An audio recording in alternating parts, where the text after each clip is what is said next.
All right, I want to start out with a confession. I have never been a numbers person. I nearly failed math in high school, and to this day, I still can't figure out how to cross multiply. So when I look back on the numbers that say in 2019, under 10% of DJs actually DJ full-time, and only 6% of DJs as a whole identify as female, I have to laugh. Because clearly these numbers weren't enough of a reason to scare me away from one of the biggest decisions of my life. Last April, I quit my full-time job in finance to pursue DJing full-time. Today, though, I'd like to call myself a creative entrepreneur, and depending on how much time people have, I'll tell them a little bit more about what I do because it's not super straightforward. I'm a DJ, founder, strategist, and speaker, but mainly people know me as a girl who courageously quit her decade-long career to make people dance. With today's theme being Find Your Passion, I wanted to share some of the key lessons of becoming a DJ, because these are some of the same lessons that have helped me find my passions in life. I like to call these lessons the 5 steps to dancing with life. And today we're going to look at how we can apply these steps to better find our own rhythm and passions. The first step, build a strong foundation. So I've been a DJ now for just over 4 years, and I've also had the pleasure to teach new students how to DJ as well. When we first start out our sessions, I'll dedicate at least 2 or 3 of these to understanding the foundations. These are learning technical things like how to count beats in music, understanding the structure behind songs, and probably most important, learning how to mix 2 tracks. The other part of building a strong foundation that I like to teach my students is the importance of becoming a versatile DJ. When I first started out, I was saying yes to every opportunity that came my way.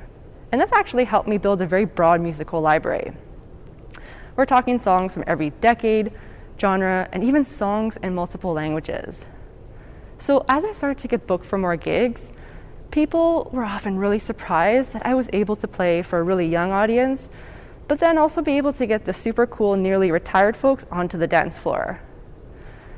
Building a strong foundation in our own lives means getting to know ourselves and our life experiences really, really well. It means taking a look and identifying the things that we love to do, the things that we're good at, and finding those skills that we've taken away from those experiences. But instead of looking at all of this independently, it means finding those common elements and leveraging them. Since high school, I've had jobs in fashion, retail, finance, public relations, communications, consulting, and the list goes on. And while this might sound like a ton of different directions, the thing is, the skills I took away from each of these jobs actually beautifully built on each other.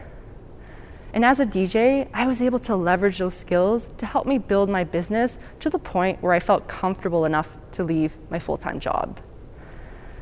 The second step is learn how to read a room. Now, reading a room is probably one of the most fundamental steps of becoming a DJ, but often the hardest to teach because there's not really a set formula. Reading a room means taking live hints from the audience in front of us and using those physical and emotional cues to inform us DJs on what to play next. The thing is, though, the dance floor is always changing. And reading a room takes real-life practice and the ability to change things up if they're not working. Similarly, as humans, we are always changing. Throughout our lives, our values, our interests, and our dreams will all change. And so it takes us the same practice of being able to read the room of our own lives. If there was one thing I wish I did more when I was younger, it was ask questions along the way. Up until my university graduation, I was actually convinced I was going to become a lawyer. I thought the job paid well, the job description sounded pretty cool, but most of all, people regarded it as a really prestigious career, and this mattered to me. And so with tunnel vision, I set out to achieve this goal, not reading the room along the way. So I'll share with you this. I graduated high school with a 92% average, but I moseyed my way through university with about a 70% average at best. So there are two main things you need to do if you want to go to law school. The first is you need to write the law school admission test, also known as the LSAT. The second is you need to obtain reference letters, at least one of them being from a professor. I dreaded both of these things because I was awful at standardized testing, and I was definitely not that girl who made relationships with teachers. But I kept going. I ended up writing the LSAT 3 times, which was the maximum number of times you were able to, and I scored maybe average at best. And then when it came down time to the reference letter, I made a plan. I had a criminology professor that was a bit warmer and fuzzier than my others, and so I made it a plan to get noticed. I started to book times with her during her office hours. I started to raise my hand in class, and probably worst of all, I started to stay back after class with the other keeners, pretending like I actually cared about what was going on. So I finally mustered up the courage to book the meeting with her. I remember getting to her office and very quickly realizing that she barely knew who I was, and we weren't the besties I had up in my mind. She asked me, "Why are you here?" And so I told her I was going to law school, but I needed a reference letter to get in. And so the first thing she asked me for were my grades. I handed them over to her, and she instantly started to laugh in my face. She looked at me and she said, "You're never going to get into any schools with these grades." I remember biting my tongue so hard because I refused to ugly cry in front of her. I thanked her for her feedback, and I told her I was still going to apply. And so she wrote me the letter. I hate to admit it, she was absolutely right. I applied to the maximum number of schools I was able to, and I was rejected everywhere. I still remember receiving my final rejection notice and just feeling my heart break. So what does one do when they experience a major life breakup? Well, they get a tattoo to mark their battle, right? Which in hindsight has been very interesting, having to explain to people why I'm such a free spirit. But joking aside, this breakup actually taught me how to begin dancing with my own life. And it finally moved me towards a path that would now be designed by me and not mapped out by the opinions of others. Which brings me to my third step: get out of your comfort zone. If we truly want to take ownership of what we want in our lives, it means we need to step outside of what we're used to. There's a very popular term in the DJ world called bedroom DJs. These are individuals who quite literally stay in their bedroom to DJ. Over the last couple of years, over 40% of DJs made no money from their craft. And while DJing in your bedroom isn't so uncommon in 2020, the thing is, almost half of DJs have never actually played out in public, yet they still hope to be booked for gigs one day. A lot of times, we get stuck up here. We think, we read, and we ask others about how we might like something. But we can never fully know unless we immerse ourselves into those environments. After my law school breakup, I decided to explore some of my more non-traditional career interests, one of them being in fashion. Thanks to my hard-earned savings, I worked odd jobs ever since I was 15. I used some of that money to enroll in a summer program in fashion in London, England. Once I got back, I was fired up. And so I decided to apply to volunteer for Toronto Fashion Week. I ended up getting the opportunity to work on one of the big show nights, and I'll never forget my glamorous duties of Windexing the runway floors on my hands and knees and steaming curtains between shows.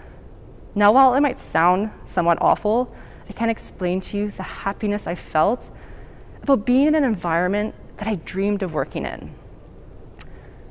After Fashion Week, I reached out to a Canadian fashion label that I loved, and I asked them if they were looking for volunteers.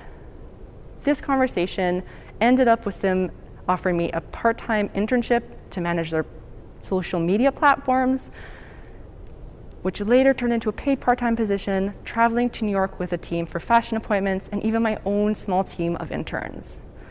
The way we're often guided to make decisions as we grow up is extremely linear. We're told to research, take a careers class, attend a job fair, and look to the input of those around us. And while this is absolutely valuable, it cannot replace the need for us to get outside of our comfort zones and immerse ourselves into environments that spark our curiosity. Okay, so let's get back into some DJ stuff. The fourth step is embrace your unique rhythm. The top 3 types of DJs people aspire to be are nightclub DJs, festival DJs, and DJ producers. So think of someone like Tiesto or Skrillex. This is also how the industry is portrayed, and I can't tell you how many times people will ask me, oh, what club do you play at, when they find out what I do for a living. Now, I'll admit, I was definitely interested by the lifestyle of my DJ peers who had been working at some of Toronto's hottest nightclubs. They had the coolest Instagram stories, and the fear of missing out was definitely real. But like I mentioned earlier, when I first started out, I was saying yes to every opportunity that came my way, and part of this was because I was so obsessed with DJing and wanted to be doing it as much as possible, but the other part of it was because I genuinely wanted to see what was out there. And so this meant I was DJing things like grade 6 graduations, clubs, weddings, slumber parties, and even parties in the middle of the desert. This openness very quickly taught me what I liked and what I didn't like. And while most of my DJ peers were going after the nightclub gigs, I realized these are the gigs I liked least. These are the gigs that got me home after 3 a.m., the gigs that the pay was pretty crappy, and I didn't even have as much creative freedom in terms of what I could play. Now, I remember being really hard on myself and thinking, what's wrong with me? Everyone wants these gigs. Why don't I? But then a little voice inside me told me, well, everyone is not me. When I was brutally honest with myself, the gigs that felt best to me were the private company gigs, the gigs that got me home by midnight, the gigs that fed me, and the gigs that paid me well. And while these absolutely weren't the coolest gigs to talk about to my family or friends, or show it to my Instafam because I wasn't even allowed to take photos at events, things started to get interesting. Not even 2 years into me DJing, I started to get asked by my clients whether I would travel for them. And so this resulted in me being flown out internationally to DJ in places that looked like this and like this for weeks at a time to do what I love. Embracing our unique rhythm happens when we ask ourselves the tough questions, and at the same time when we're brutally honest about what we want for us, not for the approval of our family, our friends, or our followers. All right, so far we've looked at how to build a strong foundation. We've also looked at the importance of learning how to read a room, getting out of our comfort zone, and embracing our unique rhythm. But you might be sitting here thinking, this is all great, but how do I find that one thing? You know, that thing that lights me up? And I want to tell you today that it is entirely okay if you don't know what that thing or those things are just yet. But I do have some advice, which brings me to my 5th and final step. Chase what makes you feel alive. The final story I want to share with you today is how I actually got into DJing. It's what I'm asked by most people, and I like the story because it's not usually what people expect. So when I was working my full-time job in finance, my colleague asked me whether I wanted to create a 30 before 30 bucket list with her.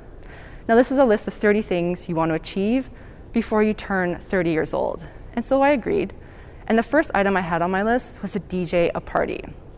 Once we shared our lists with each other, my friend looked at me and she said, that's easy. Why don't you just DJ my upcoming birthday party? And so I agreed. And it gave me 3 months to figure out how to actually do this. I had no idea what I was getting into. And so I walked into a record store and I told the clerk, I want to learn how to DJ, but I need to do so for pretty cheap because I don't actually know if I want to go through with this.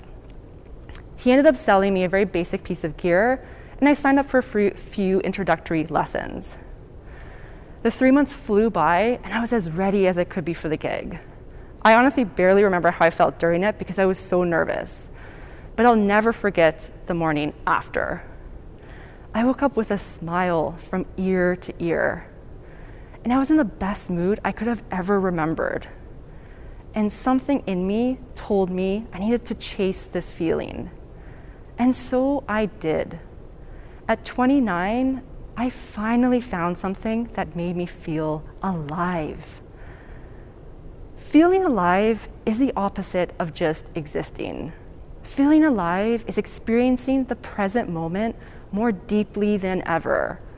And this is a feeling we need to remember. This is what passion feels like. I want you all to close your eyes for a moment. I want you to think about a time where you truly felt alive. Maybe it was a special time with some family or friends, or maybe it was something you achieved after hard work. Savor this moment and this feeling just for a few more seconds.